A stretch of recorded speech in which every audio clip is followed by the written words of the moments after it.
What's going on, guys? Sinister here, back with another Smite video, and we are continuing our build guide series, our god guide, and the next on the list is Awilix.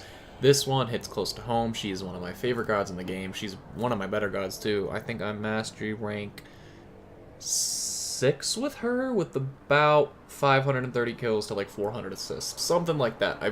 I like to appreciate my Awilix play. Her build, again, we're going to play her as a jungler. So the priorities for abilities. You're going to want to upgrade your 2 first, and your 2 is going to be your camp clear. Your 2 is one of the best abilities in Smite, actually, in my opinion. It just hits so hard, and that is Feather Step. Actually, I'm going to start doing this. You can look at it yourself. Feather Step's a little more complex. There is a attack progression with it. You're going to want to hit once, hit twice, and then cast the ability. That is going to allow you to flip over and deal the most damage that you can. This is, well, I didn't mean to hit that, but that's your ultimate. We'll get into that later. So 1, 2, and then use your 2 to flip over. And an interesting fact about Awilix is she has one of the longest melee ranges in the game because her weapon is so long, so you can reach people at a longer range than normally, which you can see here how far you should be able to reach. Yeah, that's how far you can reach with her. It's pretty ridiculous, the fact that you can reach in a melee that far away. So now her Feather Step, you'll see 1, 2. You see the big AoE there. That's your indication to flip over. I'm going to reset it and just show you again. 1, 2, flip over. That's what it looks like. And it also sets up your ultimate very nicely, which we'll get into in a little bit. Your 3 is what I'm talking about. Your 3 is going to just charge out, good lane clear, but if you're behind someone or from the side, it'll also knock them in the air, which will set up your ultimate. It'll look a little something like this. Knock them in the air. So what I'm saying about Feather Step is if you 1, 2, flip over, you can then cast your 3, knock them in the air. Really good ability. And then your 1 is also really good. It allows you to ride around and gain 25% movement speed at all times, but when you strafe, you're really slow. One good thing about her 1 is to not, once you're getting off of it, you can use it to jump and deal damage, but cancel it. Canceling it resets the cooldown on it. So you can go over here, clear a camp, you know, invade the jungle, and hop right back on. Canceling it does that. Whereas if you were to attack, it's going to reset the cooldown, and it has a cooldown of 14 seconds. So canceling Suku is going to be your best option. Your ultimate is going to pull somebody to you, and giving you just crazy buffs, basically. I'll read it for you. You're going to pull someone in the air. Any leap, so if Neath backflips, if Hoi jumps, if someone gets knocked up by a Bois water spout, or a Sylvanas ult, anything like that, any leap, an Odin jump, unless they're CC immune, so like a Tyr ult, or, let's see, who else ults? Tyr ult, stuff like that. When they're CC immune, you can't. It's going to deal 400 initial damage plus your power, and give you a 70% attack speed boost and a 60% physical power boost. One thing is you don't have to knock someone up to cast this. If you're in a 1v1 or 1v2 and you need to pop it, go ahead and hit your ult and just fight, because it's going to give you attack speed, it's going to give you power, it's going to be crazy. It's really good. So ultimately what it would look like if you're going to combo, 1, 2, flip over, knock them in the air, pull them in. For some reason, it didn't work on the Odin bot, but you see the attack speed boost you get there. So yeah, we're going into, I'm trying to go in depth here with the abilities in case people don't really know Awilix, or I'm going to do it with all the gods from now on. But those are her abilities. Her passive is actually really good too. She has a really amazing passive, and I can read that to you.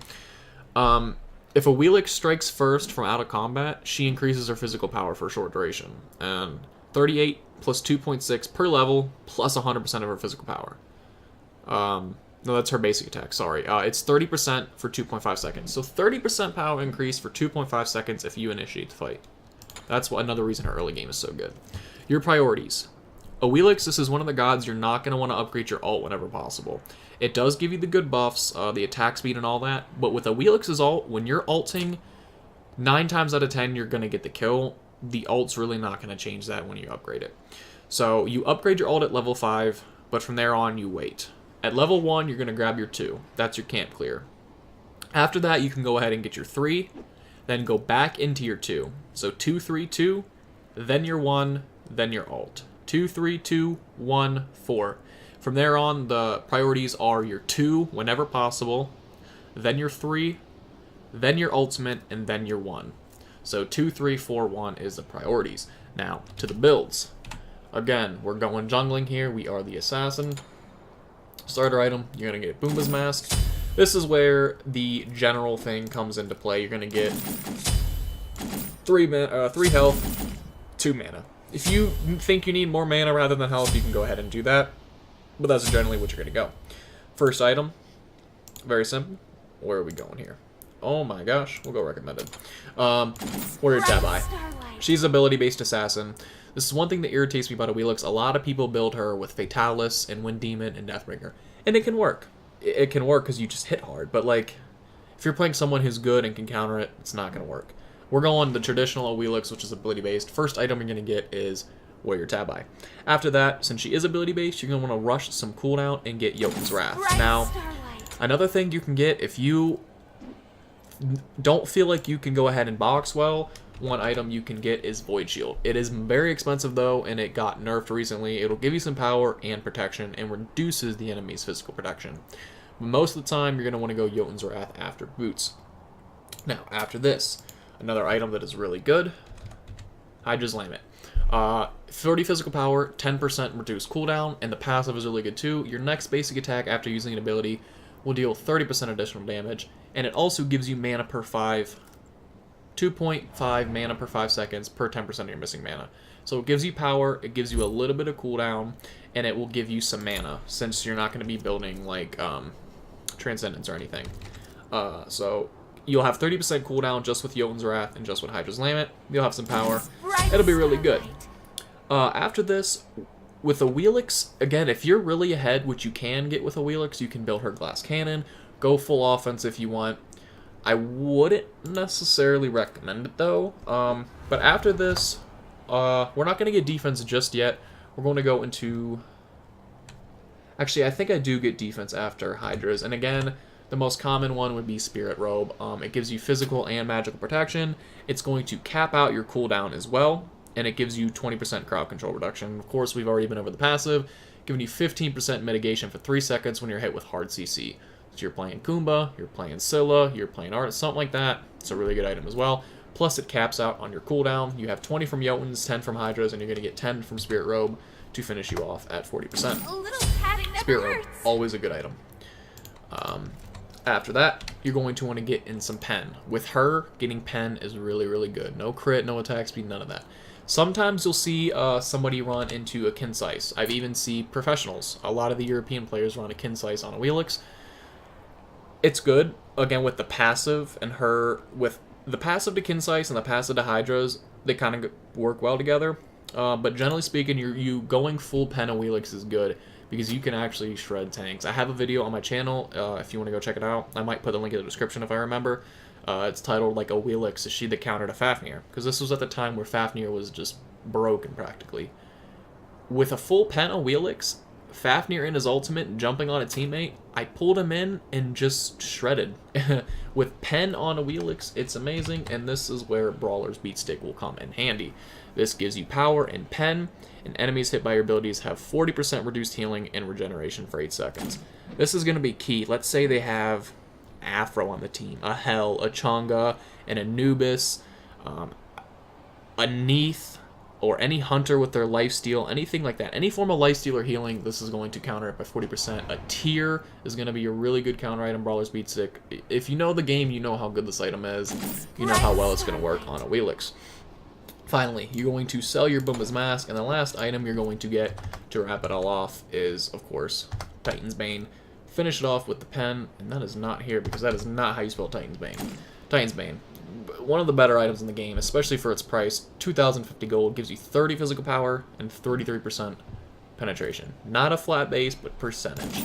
So you look at your stats here, you're going to be at a lot of power and a lot of Pen. Plus 33% extra with max cooldown. You're not overcapping since Hydra's was nerfed. Really good. You also have some defense, and you are going to be set. This is a really good Awilix build. And I'll show you here her ultimate in full effect since it kind of messed up with the Odin bot, which I don't know why it did that. I'm not going to fight raw. I'm just going to get behind him and throw him up and show you. Well, I was until he wanted to be. But, I mean, you just see the damage that he can do right there. I mean, let's see here. He's standing still. So what I'm saying is if someone's running away, a lot of times when you're a Awilix and they're playing you, they're going to be backpedaling. They're not going to go behind you because they know once you do, this is all you're going to do. Pull them in, flip over, they're dead. It's a really good ultimate, and you can set people up. Sobek in Awilix is disgusting. That pluck is ridiculous, and she counters so many people. If they pick a Neith, pick Awilix. They pick Hoi, pick Awilix. They pick Odin, pick Awilix. So I know an Odin jungle is really annoying. She counters a lot of people just simply because of that. And I don't think I mentioned it, but this counts as all leaps. Not just in air, but underground. Hades and Scylla, when they go underground, are considered leaps. You can pull them from underground, and it's amazing. You gotta be quick on it, but you can do it. Izanami's, I don't think you can. And that's only because Izanami is invisible when she does it. But I'm not quite sure. I'd have to actually look up on that and find out. But yeah, any underground leap as well. She counters a lot of people. She's good. She hits hard. Feather Step is one of the strongest abilities in the game. You can build defense on her and still shred. That's the build. And I keep forgetting to go over relics, guys. But the relics are going to be pretty similar to most. You're going... Wrath is a one item that I like on her just to clear the camps early. She has one of the better camp clears in the game as far as abilities. But, you know, getting a Wrath doesn't always hurt. So that's a good item on her, especially since it's coming into the meta. And of course, beads. Blink, again, is a blink can work on anybody, really. Especially if you're jungling and you can gank easy. You can blink behind someone, turn around, knock them up, and ult them. That's a really good combo. Wrath again as well. Beads. Usually what I get is Wrath first, Beads second. And you can go ahead and switch that for priorities once you get to level 12. But those are two good items. I'm just not good with blinking and comboing, so I generally don't get it. But if you're good at that, if you play tier, Blink's going to be good on you for Awilix, pretty much. But that's going to wrap up this video, guys. If you enjoyed it and like it, be sure to subscribe for more of these videos. The playlist should be in the description if you want to see the other builds and God guides. Social media links are in the description, guys, as always, including Twitch, which you should follow me on. And until next time, guys, thank you for the support, and I'll see you again soon.